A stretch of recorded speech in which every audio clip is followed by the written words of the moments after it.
You are watching and listening to Idaho Indie 60, a show based on independent music with a particular focus on the independent music scene in Idaho. Hi, my name is Lo-Fi Tim, and welcome to the show. This is episode 2. On this episode, we will speak with the Boise folk artist Jesse Blake Rundle, the indie rock folk artist Murb out of Pocatello, and the punk rock band Outlaw Stiffs out of Idaho Falls. Jesse Blake Rundle is an indie folk artist out of Boise. I first heard Jesse Blake Rundle when Flowers and Radishes came out in 2020. It was more than just a great album of folk songs. Jesse's arrangements and ability to play multiple instruments made it an impressive debut album. I remember reading the introduction on his Bandcamp page to the album. Jesse talked about his mother's musical influence. I also grew up in a musical family, and I was curious to know more about his background. Yeah, my mom was a really excellent pianist. Like, she studied in college and was really like a sight reader, where she would read piano books like other people read regular books. Like, you get her a new book and then she sits down for an hour and sight reads all the way through it. But she was great and did a lot of accompanying for musicals and other solo performers and stuff. So she taught me a lot, and just kind of grew up with music in the house. The embarrassing part of this is, like, we had a little family band that traveled around to like Baptist churches in Kansas, like these tiny churches full of old people. Me and my sister and my mom and dad sang a couple songs to the congregation. So that was when I was probably like before I was 6. So I was really little. And yeah, so music was a part of life all the way through. And then my mom passed when I was 27, so almost 10 years ago. And, it was just really devastating. I hadn't really dealt with grief like that. And I think the making of that Radishes album, which took me several years, it took me probably 3 or 4 years to make it, just like going through that process of making something just really was healing in a way that I wasn't expecting. Like, I just made it because I had to. And then, and as I was finishing it, I'm like, oh, I've like learned a lot in this process, and it's been really good for me. So this special piece of work for me that it just has a lot of layers that mean something to me. This is the title track of Jesse Blake Rundle's 2020 album, Radishes and Flowers, available on Bandcamp, Spotify, YouTube, and other streaming services.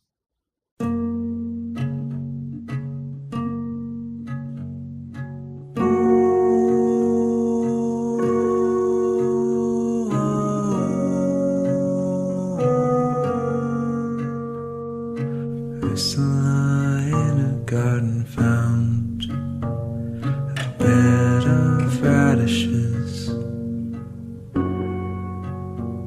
She knelt upon the ground and gathered round the flowers, blue, golden, green.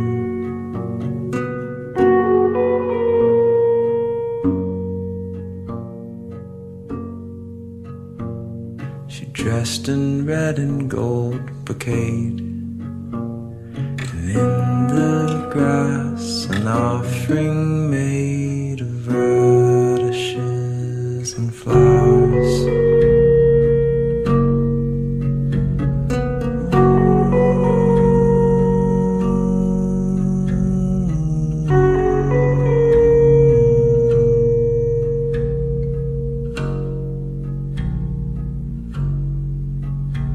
She said, my dear, upon your altar I have placed the marguerite and cockle and roses frail as April snow.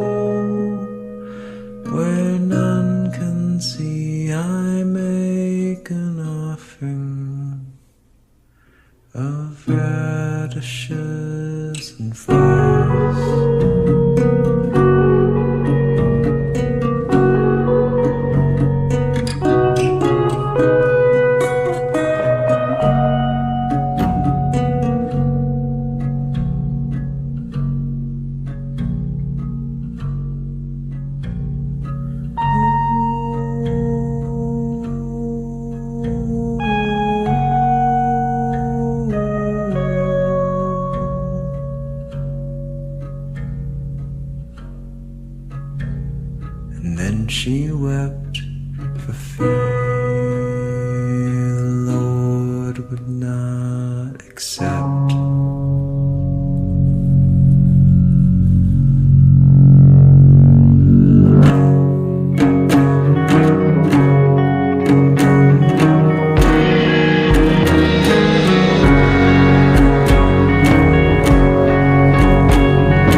I wanted to know if his mother played classical music in the house.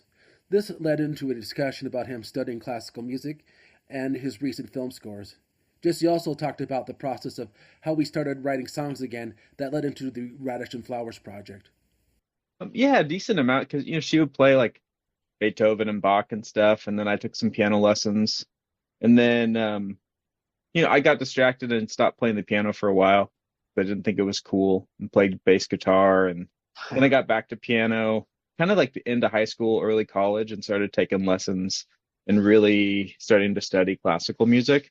So for a while there, I like didn't listen to anything besides mostly just classical piano music, like Prokofiev, Rachmaninoff, all the Russians, Debussy, the French guys, Satie. So yeah, I got really into that, and then kind of found my way back to more rock and roll pop music, indie stuff, kind of later on, like after college. So yeah, I just finished 2 film scores in the last year. My friends here, the Lower Gentry Studio guys, they run like that Treasure Valley Live thing that records local bands, and those guys they did a feature film and asked me to score it because they like my music and we're just good friends and like working together. And so that was my first like big composition project in quite a while. But I've always kind of seen myself more as a composer, less as a songwriter. And like I studied a bunch of composition stuff when I was in college and was learning orchestration and theory and ear training and all that kind of stuff. And I just, that was really my trajectory. And for a lot of reasons, that just didn't end up happening. So when I got back into writing songs again, I was starting out instrumental, and because that's just what came naturally to me. And then literally I had the Book of Wallace Stevens poems open on my chair, and I was playing an instrumental song, and I started singing those poems over top of it. And then that's how the Radishes and Flowers project ended up happening. And lots changed since then. I've really come to enjoy singing and the songwriting part of things and not just the instrumental composition.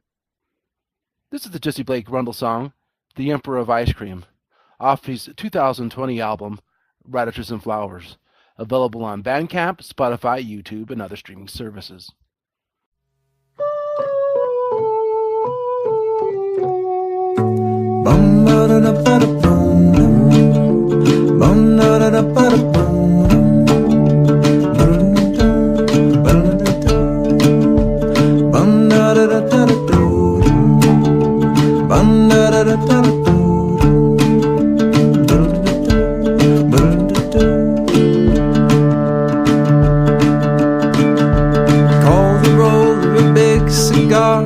Muscular one, bid him whipping kitchen cops, Cubis and curds, and let the girls dawdle in such dress, and let the boys bring flowers and old news. Let be finale of scene. Let be finale of scene. The only emperor is the emperor of ice cream. Let be finale of scene. Let be finale of scene.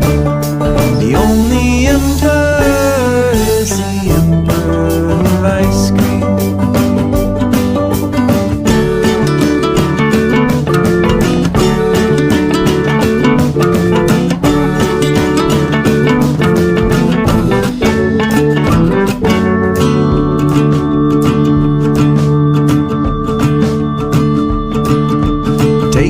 Dresser of deal, lacking the 3 glass knobs,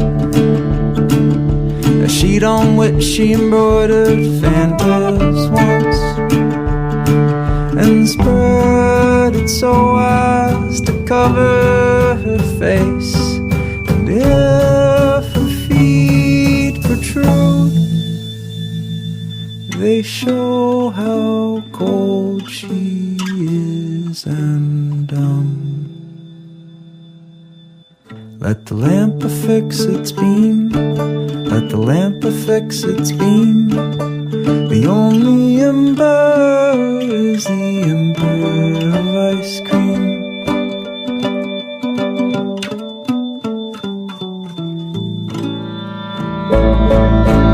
Let me be finale of scene. Let me be finale of scene. The only ember is the ember of ice cream. Let the lamp affix its beam. Let the lamp affix its beam. The only ember is the ember of ice cream.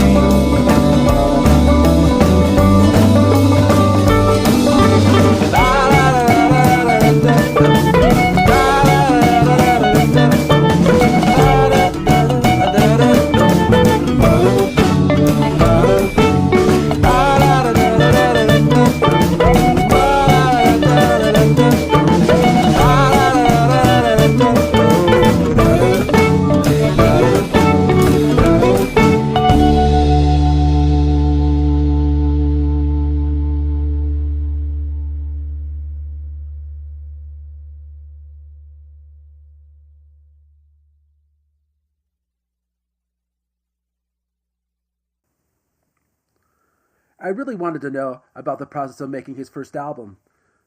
I wanted to know how it started and to the finalized product. Yeah, it started with that first song and it came together really fast where like the instrumental part and the words just kind of melded together. I had just bought a microphone and recorded it and sent a demo to some friends and they're like, "Hey, that's pretty good, man." I was like, "Oh, cool." And that just gave me enough encouragement to keep going. And in that time, I probably wrote 40-ish songs from his poems. It was kind of just all I did. I had a really terrible job then, so I would get home and be just so burnt out from work, and I would just sit on the porch and look through that book of poems and write new compositions and just draft them all out. So I did that for long enough, and then I had some that seemed like, hey, these might be okay. And then I started playing open mics and started trying to get better at recording stuff. And get like I had really terrible stage fright, so I was trying to get better at recording and trying to get over some of the stage fright. And I played a ton of mics, and then I ended up going to Portland to. I asked a guy if he would produce a song for me because I couldn't figure out how to record them very well, and went to Portland, and he did a great job and really taught me a lot about production. And that's what made me dive into kind of figuring out how to record things on my own and all the ins and outs of audio engineering. So I ended up doing a little EP from that project. That EP is not publicly available anymore. I recorded it myself. I wasn't happy with it. And then I've met Nate Agambrod, who runs Mixed Metaphor Studio, or ran Mixed Metaphor Studio, and he just had the kind of vibe that I really liked. And he and I recorded Radishes together over about a year and a half or so. And I recorded a bunch of tracks at home, and he recorded a bunch in his studio, and he did all the mixing, and it just really, it leveled up. Like it was finally, I was finally able to get the sounds that I wanted and make those songs feel the way I wanted by working with Nate on that. So yeah, that was about 4 years, maybe a little more even, to go from writing to actually releasing it. This is the Jesse Blake Rundle song, Fire, off his 2023 album, Next Town's Trees, available on Bandcamp, Spotify, YouTube, and other streaming services.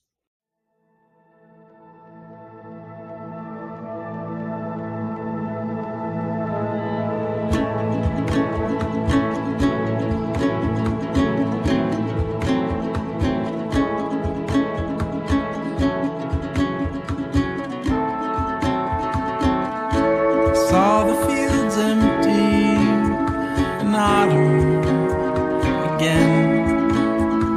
Another day is done. Isn't it amazing what goodness it gives?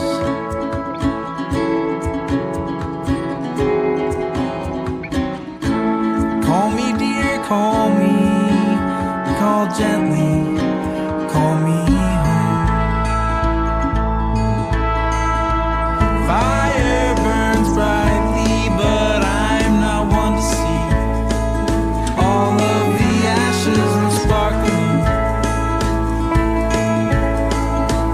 Fire burn easy, don't take a light on me. Embers falling and widening.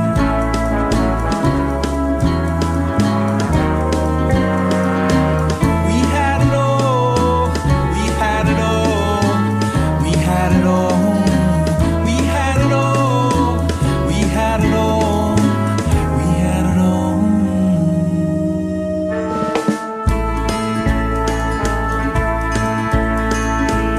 Oh, and you must have seen the ghost. It was hiding out right underneath the coat. True believer, can't let the fire burn out. Every roadside flower quickens to the mouth.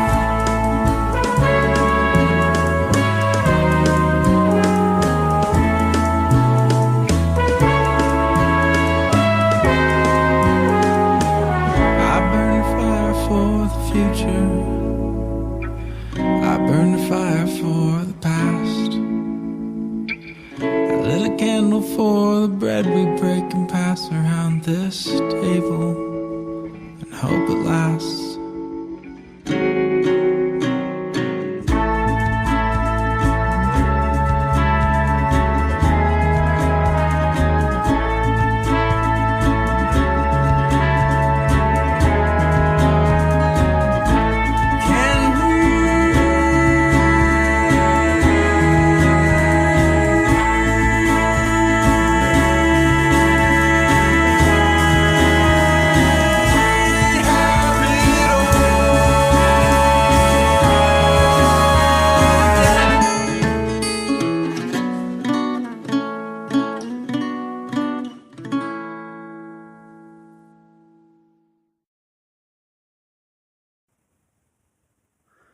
I have heard Jesse say that he didn't want to be known as the poetry guy.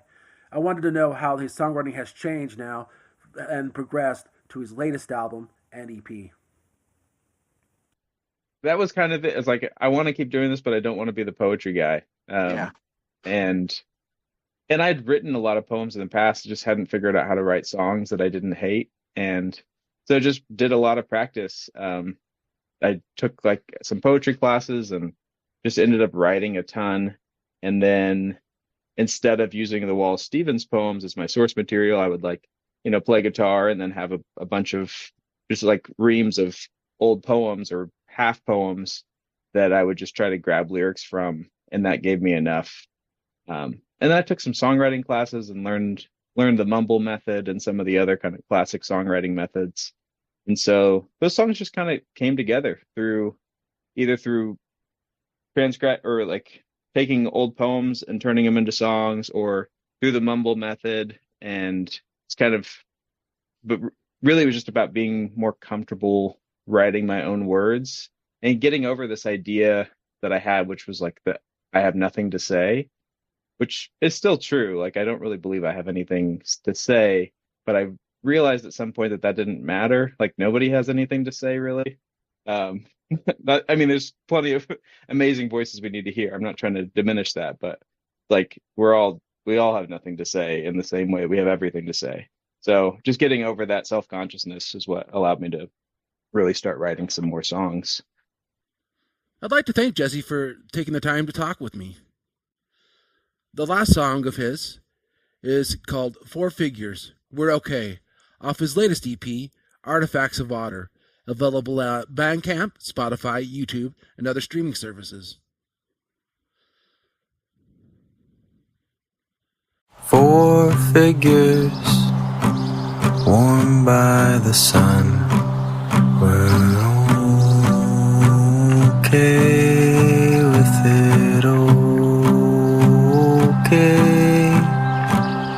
A cold figure reposed as a plum. We're okay with it.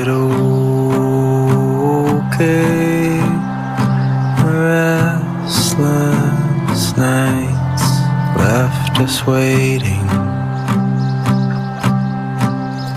I can't recall your face clear and plain. Little were the waves, you'd know, you would know. Now we're coming to claim a change of pace. We're okay. We're okay. We're okay. We're okay. We're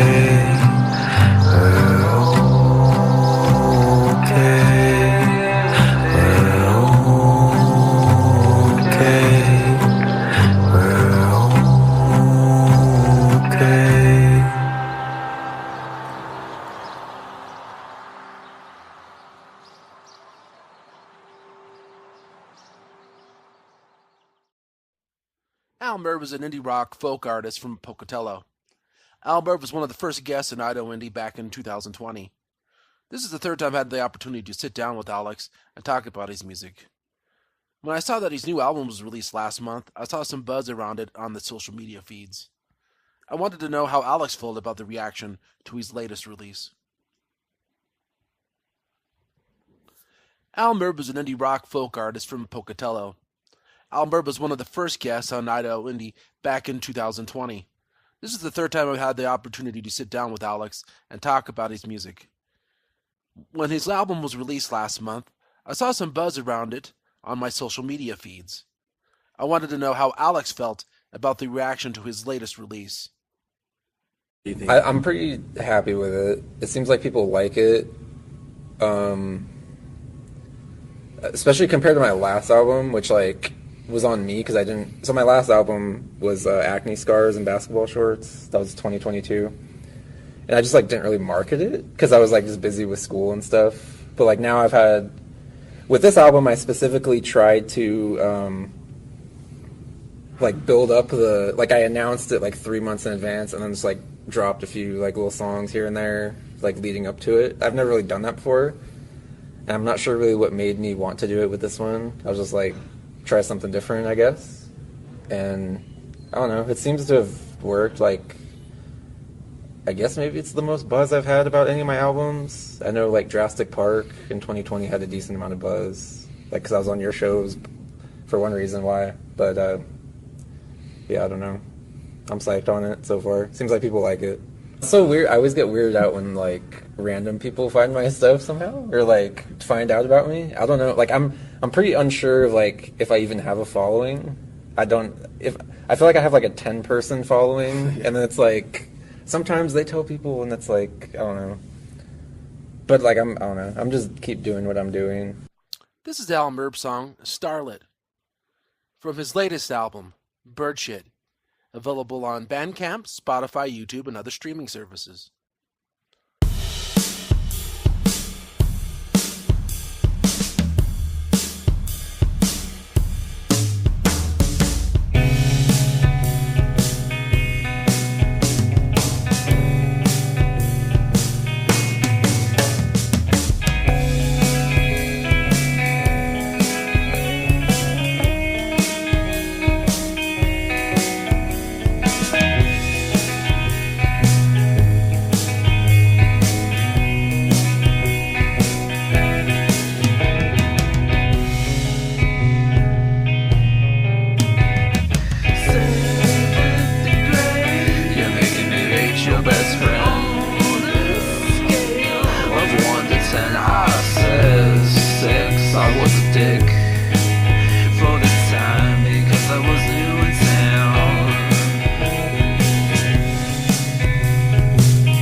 I remember meeting Alex for the first time and seeing the Built to Spill Ultimate Alternative Waiver sticker on his acoustic guitar.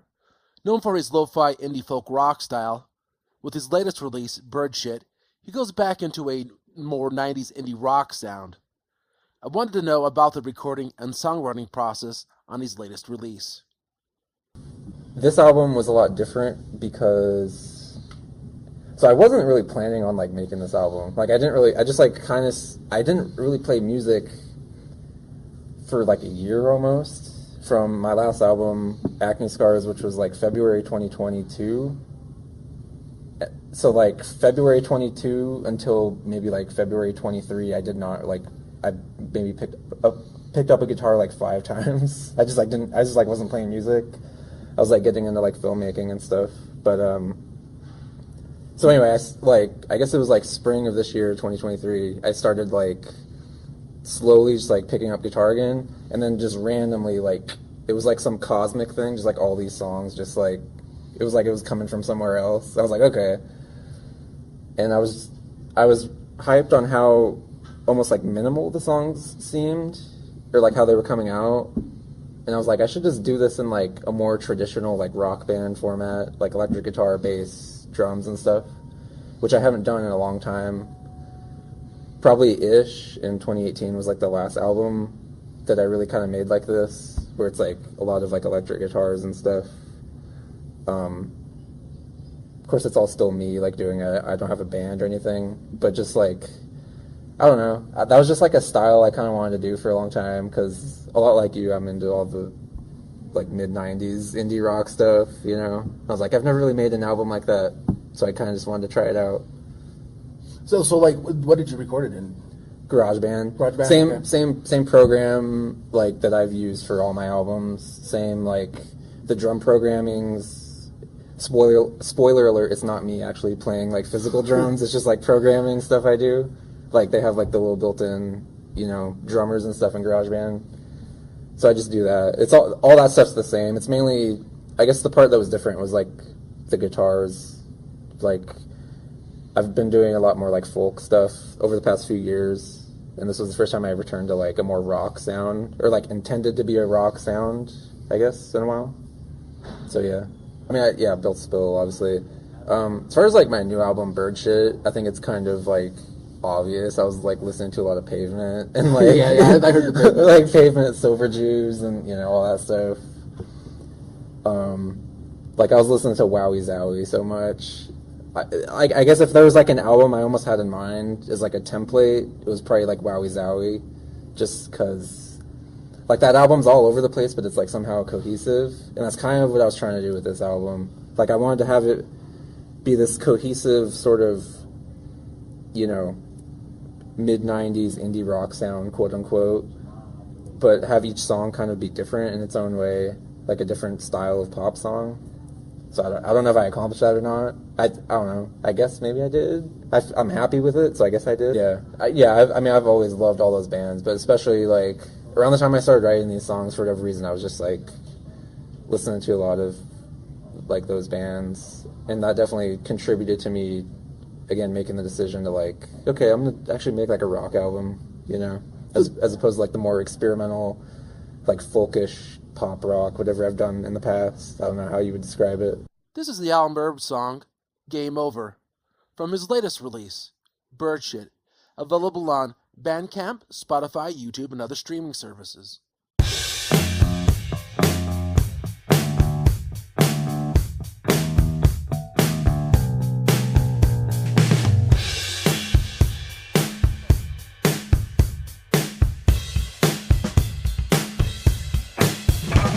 Her mom sounds like a mess, and she's got a bunch of face tats, but there's brass tacks on the other side. Streets moss don't hide. Before it's back to Canada, it's searching far and wide.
future like a crystal ball.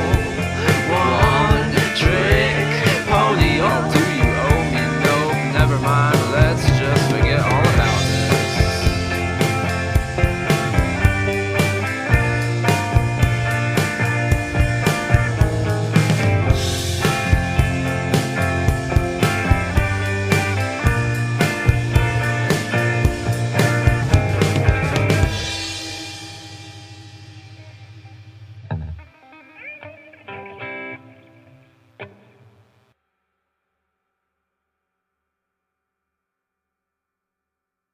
I noticed that Alex released a short documentary on YouTube on the making of his latest album. I wanted to know more about the short film. I have a little documentary we made during the making of the album, Bird Shit. It's just like, I have this little like, it's like do you remember those like flip video cameras from like late 2000s? Yeah. I still had mine. I'm like, oh, it works. And then I like roped my friends into it. I was like, you guys should just like record me or film me recording, and we'll just like see what we come up with. And that's kind of what it was. And like, we went mini golfing. Yeah, I saw the mini golf promo too. Yeah, it was fun. But yeah, that was just like one day of recording. I don't know. Like I said, for this album, I just like wanted to kind of try some new things that I've never done before, like whether it's like documenting the album, or obviously it's in a different style of music maybe or a different style of like indie rock that I've done really ever. So yeah, I just wanted to like try some new things with it. I'm pretty happy with it, and I guess it's kind of got me motivated to like keep trying new things on each album, or like reminded me to keep trying new things on each album. This is the Alan Murb song, Numb Thumb, off his 2020 album, Jurassic Park, available on Bandcamp, Spotify, and other streaming services.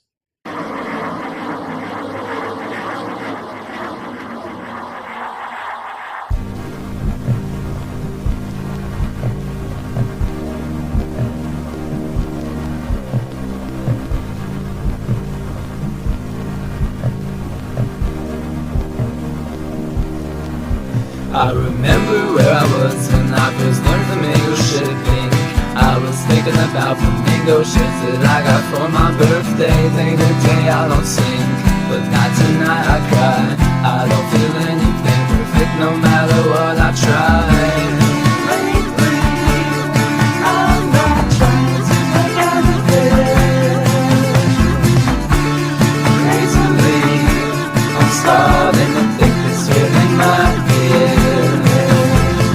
Number than my left come from NASCAR 99 on 64. Leading off, calling to the Polish restaurant I found, but ending up at the sushi bar next door. My lack of attention to detail used to be a charm, but now it's a bore. I don't see how hanging out with me isn't a chore. I shouldn't think about it like that, but it's so hard to ignore.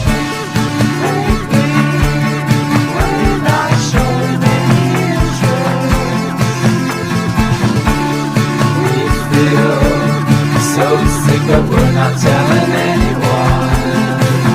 I remember where I was when I first noticed flamingos to think from dying. I remember thinking that I bet you already know it. It's snowing, it's April, some shit about quarantine. Maybe if I watch enough films, it's suffering through the screen.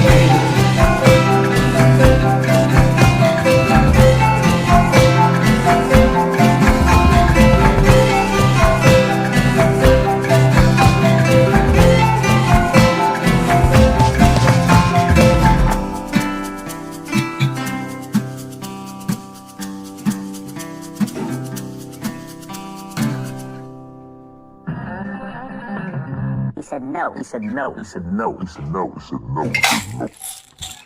No. With his sound different on the latest release, and every album being different, I wanted to know what other sounds he might explore in the future. We talked about Blood Cannery and his recent releases over multiple sounds and genres. I wanted to know what was in the future for Alan Murb fans. I mean, yeah, like yeah, that's kind of what I'm saying. Maybe not that extreme. Yeah, you don't know because like the big jazz album. I would if I knew how to like play that stuff. That's like above my pay grade. Like I grew up like on punk rock and stuff, so my musicianship's pretty limited.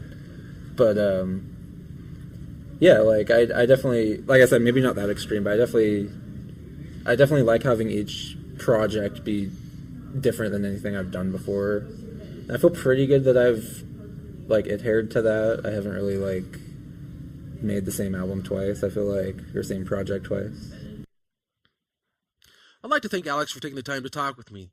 The last song is Broken Bones Brigade, off his 2022 album, Acne Scars and Basketball Shorts, available on Bandcamp, Spotify, and other streaming services. I'm the oldest person at the skate park. I'm not even old enough to rent a car. My arms numb and besides it was so motherfucking stupid, man. Motherfucking stupid, goddamn.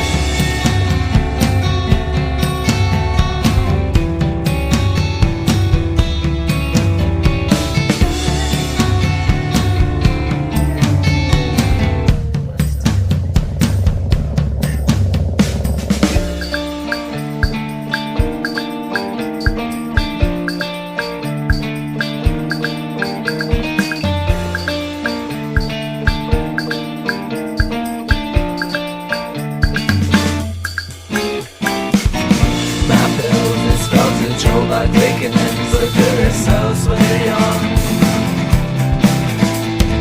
Everyone around me has more talent in their left thumbs. I do it right now, back with a party. George Washington in my pocket just to match my age. Imprinted on my inner thigh, I also can't tell lies. But that's not the only thing. I feel older than gay. I'm disengaging, I'm older than rage. I'm disengaging, I'm older than rage. I'm disengaging, I'm older than rage.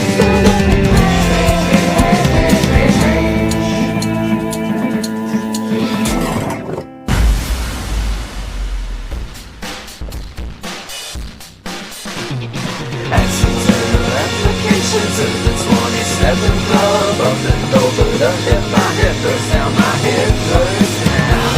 It hurts now, my hip hurts now, my hip hurts now. All along the way, I keep on staring at my left thumb. I repeat the biggest shit out of my stuff. It's one obsessions and I switch it all up in the brief and fleeting moment just to catch my breath. I can't feel my lungs and I can't make up my mind. My lungs and I can't make up my mind. It's gonna be gone.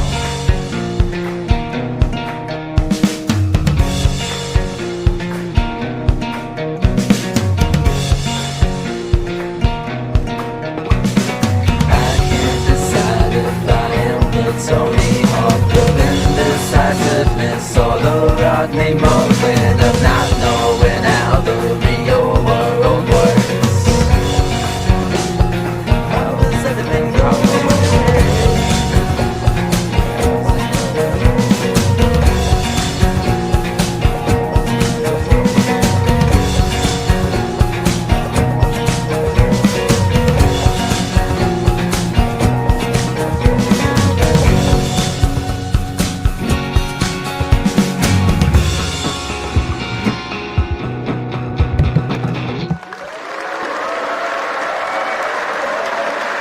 Motherfuckers about to get lit up. Acne scars and basketball shorts. I'm fuck that nigga. Fuck that nigga. Well, if that's not a ringing endorsement. Outlaw Stiffs are a punk rock band from Idaho Falls. They've been playing in the area since 2018 and are known for their DIY attitude and sound. I've always enjoyed hearing Outlaw Stiffs' classic punk rock sound. They had been a four-piece band until recently. I first noticed the changes seeing them open for Otis Julie's at the Jam earlier this year. During the set, I also noticed it was all new material. I want to know more about the recent changes. It's been about a year now. Well, a little over a year. We've been a three-piece. So we had Jay, who was our bassist, and then he's been around music a long time, so he developed some hearing loss problems and just stepped down. So I just stepped up and took over bass duties, and we just went on as a three-piece and moved forward. So that was really the only reason behind the transition. Yeah, Jay just couldn't do it anymore. It's all new stuff. So when we went forward as a three-piece, we'd been playing the old material for about 4 years by then, so we were kind of ready to move on with some new stuff anyway. So that was kind of our main focus, as we just moved forward with new material. And, only now we're starting to kind of go back and learn some of the old stuff. But our main focus was just to get a new set out, with some new songs written. And that's kind of what we've been focusing on for the last year or so. This is the Outlaw Stiff song, Black Spot, off their 2022 album, This Is Hard, available on Spotify, YouTube, and other streaming services.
Sometimes when a band lineup changes, so does their sound.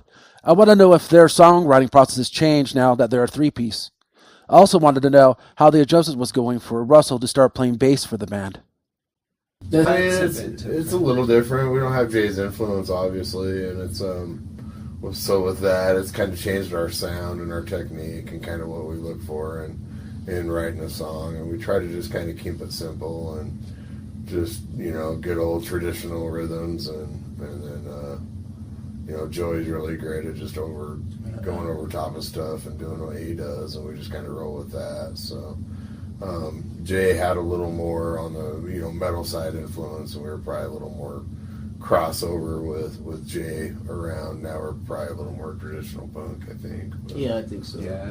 but that's just, you know, influences and just how it comes out when you're writing. You know, you're influenced, and what you write is just different because we don't have his metal influence in it. Yeah, you say Jay's very, very into heavy metal. Yeah. So because that's what you guys into influences. You just got a little more like old school, like LA. I mean, sound, Southern California. Yeah, like definitely ska, SoCal. You know, we do have some Ramones, kind of a rockabilly. You know, the Queers are a big influence for all of us. You know, Teenage Bar Rocket, kind of that type of group. We like to maintain, I mean, some melody. We attempt melody, you know, and try to keep it a little more just good old fashioned punk.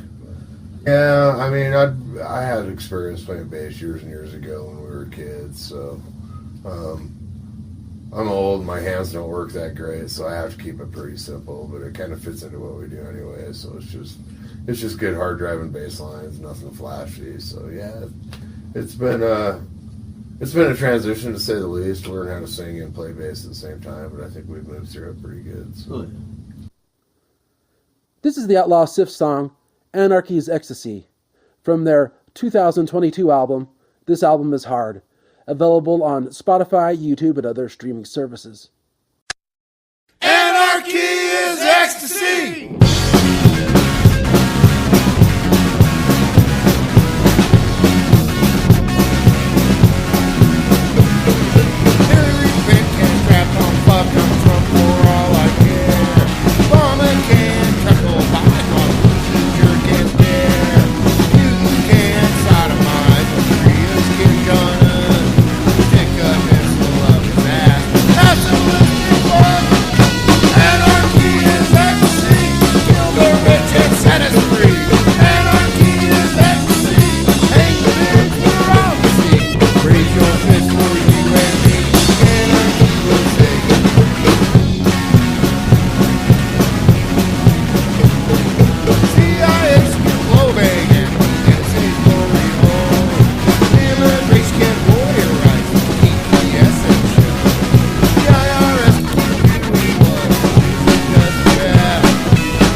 Being from Idaho Falls and being near Chance and Russell's age, I wanted to know how the music scene, particularly towards punk and independent music, has changed over the years in Idaho Falls.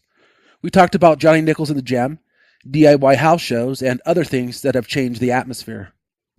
Punk's come a long ways in Idaho Falls. I mean, a lot of bands worked really hard, and you've got Johnny, and I mean, multi-genre stuff that's supporting each other. So I think just with that alone, punk's come a long ways. The same as, you know, the hip hop and the stuff that Johnny does, and so I mean, I think punk's grown in both Idaho Falls and Pocatello as far as the community goes, and its acceptance is getting, you know, better in, I don't want to say the bigger shows, but probably the higher profile shows. It's getting to be a lot more accepted as an alternative to just metal or just DJ, you know. We've done a lot of really multi-genre stuff that, I mean, we opened for Combi Christ, which was so far beyond anything that we would fit into naturally, you know, and it's through that support, I mean, everybody's grown, and I think punk's come a long way, so. Yeah. And I think people like punk. I mean, they like the attitude of it, and it's just, it is what it is, you know. It's never going to be a high dollar market, but it's doing all right. So. Well, I mean, for one, because we came from that same era. Like, Chance and I both grew up, we were playing music together back in '88 with the shock rock, crap high school band. And yeah. So we came up through all that, and back then it was like a Footloose mentality. It really was. We played a Battle of the Bands one time, and I don't know if you go back far enough to remember a nightclub called Boulders that they tried to open in town, and we were going to play there, and the fire marshal literally came and shut the show down. We had like 13 bands, and we went back as far as that. So back then shows were few and far between. And it was brutal. There was a lot of competition, and bands there wasn't a lot of camaraderie. You were they were your enemy because they were competition, and you wanted to play the handful of gigs that were even available to play. But I think way back in 2016, even before we formed this, I was putting on just DIY punk shows, just rounded up all the DIY guys I could get my hands on, and we were just throwing little shows at Decadence or wherever, and eventually it grew into hosting some shows for the gym, and man, promoting, you pay a little bit out of pocket to get that all going, and then it kind of took off. And Johnny's always had a soft spot for punk and those kinds of things as well, so he's done his fair share of throwing punk shows, and I think just the like I was saying before, I think the camaraderie and it's just really helped develop everybody's genre of music. And so you see the rewards of that in the punk scene, but it's not just punk doing it, it's the town in general, and just the understanding that, hey, if we want to have anything happening here, we got to do it, and in order for that to happen, we got to all kind of do it together. So, and I think that's kind of what's drove the growth in all areas, in Pocatello and Idaho Falls, because Pocatello's going to grow as Idaho Falls does, and vice versa, because the bands intermingle. We get mistaken for a Pocatello band all the time, so it's kind of one and the same. I feel like it's more southeast Idaho, and for the most part, I think all the artists do a great job of kind of keeping that in focus and helping each other out. This is the Outlaw Stiffs song, Delusional Empathy, from their 2022 album, This Album Is Hard, available on Spotify, YouTube, and other streaming services.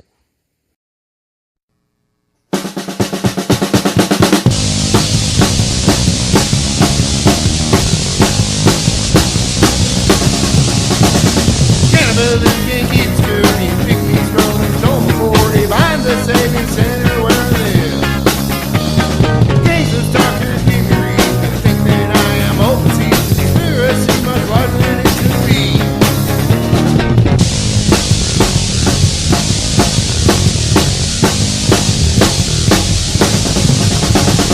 Voices say it's me they're after, and that I really man. Mysterious group of superhuman beings.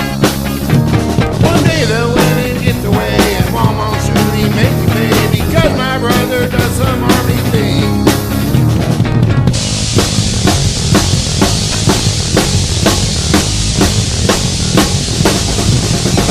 Vibrations are haunting me, it's not a lot more fancy. They want you to think they are cutting grass. One thing I know and I'm sure, they misuse my material, and everyone in town plays wrong.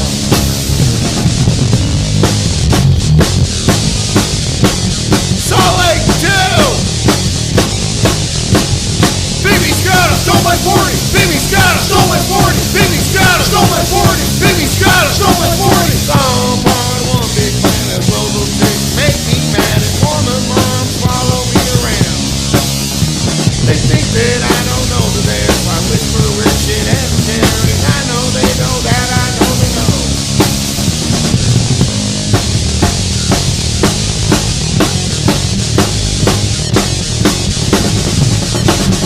Crazy people should not recreate psychotic conspiracies.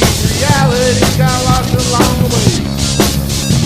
Well, I hope he finds what he is after. I'm afraid it will be a disaster when it all catches up in the end.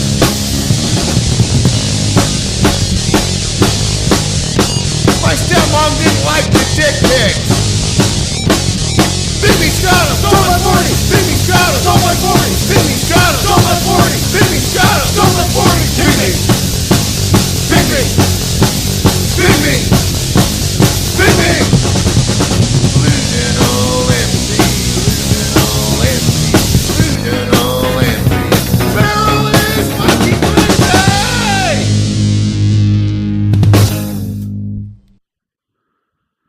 I wanted to talk about their first release, This Album Is Hard, which came out in 2022. I wanted to know how the process went and what was the plan for recording the new material. So here in the basement, it's not our best work. I mean, we love the song, you know, but we certainly had no idea how to record. We bought the recorder and just we fumbled our way through the mix and everything. What does this button do, or what does this button do? And then I fucked up and booked us. You know, we had our album drop, you know, scheduled before we had the album, and so then that put a lot of pressure on us. So we kind of rushed it out. Yeah. So it's not. I mean, we're not. We love it, and they're all great songs. But we'll probably someday maybe revisit it'd be going cool. back and redoing a lot of them. It'd be cool to go back and like redo it. And then we're looking to go in, you know, into November, into December, and record our second album. So yeah, that's hopefully become that. We'll be doing that here, probably DIY as well. So what's the plan? Like here again, or does he have another friend or something like that? What's that? What's the plan? Right to record? Are you going to do it here again, or are you going to? Yeah, more than likely we'll just do it here again. I think we have a better idea. Yeah, we got a lot better idea how to do it, and we've got all the gear and everything here. We won't try to rush. Yeah, and we're not going to be under the gun. I haven't booked as a release date yet. So. I'd like to thank the Outlaw Stiffs for taking the time to talk with me. The last song is Life, off their 2022 album, This Album Is Hard, available on Spotify, YouTube, and other streaming services.